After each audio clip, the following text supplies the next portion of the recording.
Depuis l'explosion de sa carrière dans 10%, Laure Calamy est partout.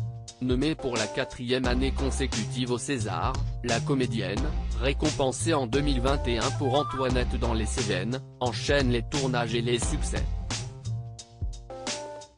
Il faut dire qu'elle se donne à fond pour chaque rôle, quitte, parfois, à en donner un peu plus que prévu, que ce soit dans la série qui l'a fait connaître ou pour un rôle au cinéma, elle n'hésite pas à se déshabiller et à déjà jouer entièrement nue.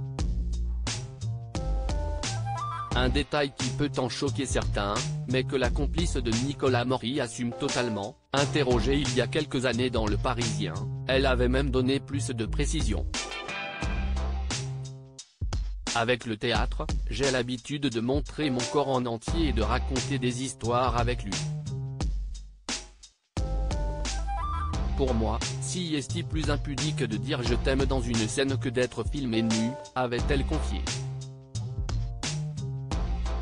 Un point de vue confirmé par le réalisateur Marc Fitoussi, toujours dans Le Parisien ce week-end, lui qui l'a filmé 3 fois intégralement nu.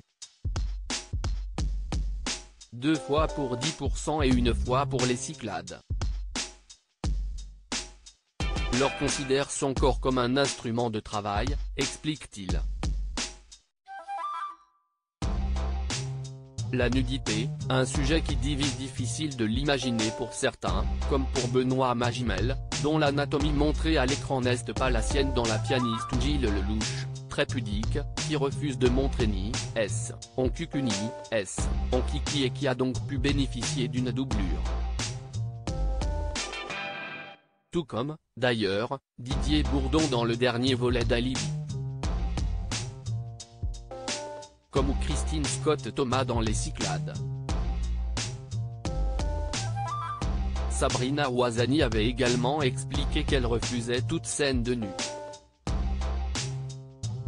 Mais, à l'instar de Laure Calamy, d'autres ne réfléchissent pas de la même manière. Virginie Efira, notamment, est une habituée des tournages nus, tout comme Karine Viard, Laurent Lafitte ou encore Pio Marmaille, qui avait été clair dans l'émission En aparté, ça fait partie de mon travail. Pour Laure Calamy, en tout cas, la situation est limpide, si les scènes qui peuvent paraître gênantes ne la dérangent pas, si est surtout qu'elles servent le projet.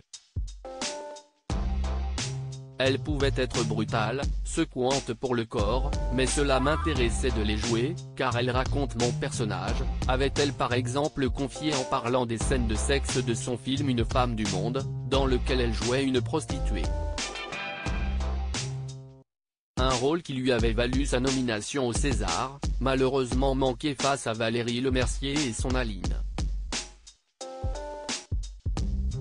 Mais cette année, même si elle ne s'est pas intégralement déshabillée pour à plein temps, elle pourrait bien décrocher la récompense pour la 2e fois en 3 ans.